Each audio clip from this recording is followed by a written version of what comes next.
Buenos días a todos, mi nombre es Fabiola Peña Zabaleta, soy estudiante de décimo ciclo de la Facultad de Comunicaciones en USIL y bueno, estoy realizando una entrevista a un experto sobre podcast para información con lo que respecta a propósito de Entel, que es un podcast lanzado sobre desarrollo sostenible. Y para esto busco entrevistar al experto Giancarlo Tafur Arévalo. Y sin antes no olvidar de mencionar que esta entrevista va a ser realizada con fines de investigación, por lo cual está siendo grabada para facilitar todo el recojo de datos. ¿Está de acuerdo, señor Tafur, con eso? Sí, de acuerdo. Perfecto. Bueno, para iniciar, sabemos que usted ha producido algunos podcasts de difusión del patrimonio bibliográfico, documental e histórico de la Biblioteca Nacional del Perú, entre otros proyectos profesionales. ¿Me puede, por favor, contar acerca de estas experiencias? Sí, bueno, yo soy comunicador de profesión, Ujú, tengo estudios de maestría en sociología y un diplomado en interculturalidad y pueblos indígenas amazónicos. También mi perfil profesional, he llevado diversos cursos y talleres relacionados a locución, producción de podcast, tanto ujú. en Flaxo, Argentina, como he sido becado en temas de desarrollo de podcast medioambientales desde Colombia. Entonces, son temas que yo conozco. Desde mi experiencia ya en el campo del podcast, he desarrollado tres podcasts para la Biblioteca Nacional del Perú, Ujú. un podcast para el Fondo de Población de las Naciones Unidas en el Perú, y he sido consultor creativo para el podcast de Ocinermin, que es la organización reguladora de la energía en nuestro país, ¿no? Estas experiencias también me han permitido no solo comprender la importancia del podcast como herramienta de comunicación, sino también cómo cómo las marcas están buscando a través del sonido llegar mucho más cerca ya sean audiencias, a sus públicos, y también para poder colocar en la mesa o en el escenario comunicativo ciertos temas que no se pueden tocar de repente en los medios masivos. No porque no sean importantes, sino porque probablemente no les darían el peso o el tiempo necesario para poder explicarse de buena manera, ¿no? Perfecto. Sobre todo esta trayectoria que usted tiene realizando podcasts, ¿cuál fue la respuesta del público hacia su trabajo? ¿Usted cree que tuvo la aceptación deseada? Mira, en el caso de la Biblioteca Nacional, yo hice tres podcasts. Ujú, Uno que se llamaba Páginas del Tiempo, la historia de la Biblioteca Nacional del Perú. Ese ujú, tuvo una aceptación bastante interesante porque era una recopilación ujú. en el marco de los 200 años de historia de la Biblioteca Nacional del Perú. Es un podcast narrado donde se explica la historia y de ciertos personajes. Fue bastante aceptado porque se complementó, por ejemplo, a los meses después se lanzó el libro La historia de la Biblioteca Nacional del Perú. Entonces hubo una conexión allí, fue aceptado muy bien por la comunidad de bibliotecólogos, de historiadores. Luego trabajé el podcast Voces del Perú, donde hacíamos entrevistas a personas que eh, trabajaban el tema de la cultura, ¿no? Ya sea a través de la promoción de la lectura, la difusión de las artes. Y fue muy interesante porque pudimos explorar y poner en manifiesto a personas que hacían cuestiones culturales, pero que de repente no eran muy difundidos, ¿no? Por ejemplo, tuve la oportunidad de entrevistar al buen librero, también a personas de la Biblioteca de la Confianza, y así de varias bibliotecas comunales, y tuvo importancia, ¿por qué? Porque para un grupo, en este caso de lectores, de personas relacionadas a la lectura, es una forma de visibilizar, más aún si tiene por detrás el sello de la Biblioteca Nacional. Y finalmente el tercer podcast que se llama Nuestra Memoria, Nuestra Historia, que es un podcast que busca colocar en evidencia, ¿no? Poner en la mesa las joyas bibliográficas que tiene la biblioteca, porque no solo son libros, sino qué historia tiene el libro, cómo llegó allí, qué representa. Y eso también fue interesante porque permitió evidenciar los hallazgos de muchos historiadores. Acuérdate que al ser un mundo muy académico, el de la biblioteca necesita tener una comunicación mucho más acertada, o sea, mucho más ligada al público en lenguaje y en comunicación, para que la gente entienda la profundidad de las investigaciones y de las labores que acciona la Biblioteca Nacional en este caso. Ujú. Ahora, en el caso del Fondo de Población de Naciones Unidas, por ejemplo, ellos tenían un podcast o tienen un podcast que se llama Conexión. ¿Y cuál era el tema? Que ellos tocaban tópicos bastante delicados, como la explotación sexual, por ejemplo, o qué hacer en casos de una violación, o temas relacionados a la salud sexual y reproductiva. Entonces son temas que requieren eh, cierto manejo comunicacional para poder lograr el objetivo, ¿no? Porque muchas veces justamente algo que nos permite el podcast es que al nosotros manejar ese medio, podemos determinar tiempos, duraciones, dinámicas, formas narrativas, como lo hicimos con Ocinermin, ¿no? Que por ejemplo usábamos mucho la escena tipo sociodramas, ejemplificando o escenas, y de esa manera se logra que el oyente sea captado de manera mucho más rápida, ¿no? Claro. Entonces, con su experiencia en el campo, ¿considera que hay, digamos, alguna fórmula secreta para producir un podcast ideal? De ser así, ¿cuáles serían, digamos, estos ingredientes para que se pueda conectar con los oyentes? Yo creo, y ese es un punto de vista mucho más teórico, Ujú, el podcast utiliza el lenguaje del sonoro o el lenguaje radiofónico, ¿no? Que tiene cuatro elementos: ujú. la voz, la música, los efectos y el silencio. Eso es básico, eso debemos tener en cuenta. Entonces, no creo que propiamente haya una fórmula, pero sí una combinación equilibrada de esos cuatro componentes de acuerdo al público que nosotros vamos a captar. Yo quisiera apelar mucho a lo que hablaba Marshall McLuhan, ¿no? A que la radio y antonomásicamente el podcast están muy ligados a generar una relación estrecha entre el locutor y el oyente. Entonces, el secreto de un podcast es cuando el oyente se siente más involucrado. Obviamente tenemos ahora técnicas modernas de storytelling, formas narrativas que nos van a permitir descubrir mejor qué es lo que nuestro oyente quiere escuchar. Por eso yo creo que la fórmula secreta es tener bien abiertos los sentidos y detectar cuáles son las tendencias del público al que vamos.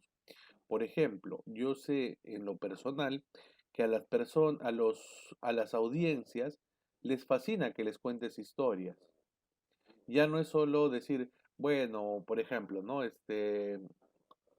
Si yo voy a hablar de un podcast de sostenibilidad, yo no voy a decir, bueno, la sostenibilidad es esto, lo otro y lo otro, ¿no? Porque es una locución muy informativa, un formato muy informativo. Pero si yo busco formatos narrativos donde pueda crear historias, las personas se enganchan mucho más. Por eso el éxito de podcasts mucho más grandes, ¿no? Como Caso 63 o las producciones que hace Podium Podcast, porque enganchan con historias para transmitir un mensaje. Creo que ese es, no es la fórmula secreta, pero creo que ese es el acercamiento a esa fórmula, ¿no? Claro. En cuanto a duración, ¿considera usted que hay un tiempo ideal de duración para un podcast o un rango adecuado? Yo creo que más que una duración, no hay una norma, ¿no? Como que diga, pucha, 15 minutos es lo máximo, pero sí una de las formas interesantes es cómo captas en el primer minuto al oyente, ¿no? De eso va a depender cuánto dure tu podcast. ¿Por qué? Porque yo he escuchado podcasts de 22 minutos, 30 minutos que te captan toda la narración, pero Ujú. también hay podcasts, yo particularmente veo que podcasts de una hora, hora y media, al menos para un público que se distrae muy rápido, dependiendo del público también, no lo veo. O sea, yo creo que tiene que basarse mucho en lo que quieres narrar, cómo lo quieres narrar y la función que tiene tu podcast. No creo que haya una duración estándar, pero si me pides una respuesta, pues yo creo que unos 30 minutos a lo mucho podría funcionar, ¿no? Claro. ¿Y por qué cree entonces que hoy en día el podcast está teniendo muy buena acogida en las diferentes plataformas digitales? ¿A qué se debe? Bueno, debemos analizar varios factores. Primero es la capacidad de acceso, ¿no? Por ejemplo, nosotros a través de Spotify, el Google Podcast o varias aplicaciones de podcast, podemos acceder a una infinidad de programas. Eh, yo creo que es mucho más llevadero, a diferencia de, por ejemplo, ver un video, ¿no? Mm, Por ejemplo, si yo me traslado de mi casa y utilizo el metro o el metropolitano, yo pues no voy a estar viendo tanto video, sino conecto mis audífonos y escucho el podcast que a mí me interesa. Ese es uno, la practicidad, ¿no? De ujú, movilizarlo. Lo segundo es la diversidad temática que existe. Creo que uno de los grandes éxitos de los podcasts es que abordan temas tan diversos y tan específicos que permiten que el oyente pueda elegir temas de mayor gusto. Por ejemplo, hay podcasts dedicados exclusivamente a la historia de los faraones o podcasts ahora que está muy de moda los crímenes reales, ¿no? ujú. Asesinos en Historias de serie. asesinos seriales, ¿no? Ujú, Tú puedes escuchar, hay un podcast que se llama Asesinos Seriales hecho por Parcast, cada capítulo dura como 20 minutos y yo pienso que eso tú no lo vas a ver en televisión o no lo vas a escuchar en la radio, porque la radio o la televisión son medios que informan mucho más a la masa, digamos, en esos ujú, términos. En cambio, cuando tú haces podcast vas a cosas muy, muy específicas, ¿no? Como te digo, por ejemplo, lo de Nuestra Memoria, Nuestra Historia, que es un podcast que habla de libros que tiene la Biblioteca Nacional. Es un tema muy específico. Hay podcasts que hablan sobre el medioevo o, por ejemplo, que te hablan... Me gustó hace un tiempo, escuché sobre las elecciones en Francia, un podcast que hablaba sobre por qué los franceses eh, tenían ciertas tendencias. Hay un podcast muy bueno que habla sobre Xi Jinping, por ejemplo, que habla sobre la China, solo sobre la China, ¿no? La historia política de la China. Entonces, tienes cosas muy, muy especializadas y ese es el secreto, ¿no? ujú. Que ya no se va a la masa, sino que las personas pueden aprovechar el contenido específico y de temas muy, muy interesantes. A mí una cosa que me sorprendió hace muy poco es que descubrí podcasts que se dedican al K-pop, ¿no? O al J-pop, o que se dedican a analizar animes, o que se Ujú, dedican a analizar novelas, doramas, ¿no? Entonces, a ujú. ese nivel de especificidad hemos llegado, ¿no? Y eso es bueno porque nos hace entender de que hay pequeños nichos o pequeños grupos que requieren de formas de comunicación, porque no olvidemos que el podcast también genera comunidad, Claro. ¿no? Genera comunidad, eso no debemos perder de vista. Perfecto. ¿Consideraría usted que la creación de un podcast es una buena oportunidad para implementarlo en una estrategia de comunicación de marca? Es decir, ¿cree que las empresas deberían apostar por incursionar en este medio, como es el caso de ahora la Presentel? Yo creo que sí, nunca debemos perder de vista, pero hay algo que sí es muy interesante. Ujú, El podcast tiene que estar alineado también a la función social que tienen los medios de comunicación. ujú, ¿A qué voy? Por ejemplo, BBVA hace un tiempo, a través de su fundación, ha lanzado varios podcasts. Uno de ellos se llamaba Encuentra tu poema, por ejemplo. ujú. Era un poco incentivar la lectura de autores peruanos. Entonces, está ligado a una función social. No, acá no, en ningún momento se hablaba del banco, se Claro. hablaba de la importancia de la cultura. Y eso está muy ligado al mensaje o a los pilares que sustentan a una organización. Si, por ejemplo, Entel o alguna otra empresa quiere ligar el concepto de sostenibilidad, cuidar el medio ambiente, etcétera, etcétera, no debe perder de vista estos elementos, ¿no? Además son productos complementarios de repente al corazón de lo que hace. Y es una oportunidad para mí fantástica porque también permite conectar en diversos niveles con nuestras audiencias, ¿no? Ya no somos una empresa fría que no solo nos vende productos, Ujú, sino que podemos humanizar ciertos mensajes y estar mucho más cerca de las personas. Acuérdate que los medios sonoros hablan al oído. Uno puede cerrar los ojos y ya no lee el periódico o ya no ve en televisión o ve en el celular. Pero es mucho más difícil cerrar los oídos, ¿no? Casi imposible. Entonces eso hace que nuestro mensaje pueda ingresar en nuestras vidas de manera mucho más potente. Por ejemplo, podemos hablar de formación de comunidades a partir del podcast. Tenemos el caso de Radio Ambulante. Entonces sí es una muy buena estrategia, solo que hay que saber dirigirla y hacerla sostenida, porque a diferencia de otros medios, el podcast no solo se convierte en un medio que es un poquito más lento en crecimiento, sino que también se convierte en un repositorio sonoro de todos los pasos que genera una marca, ¿no? ujú. Para un podcast que recién se está lanzando al mercado, actualmente, ¿cuál cree que sería la mejor plataforma para su distribución? Bueno, Spotify.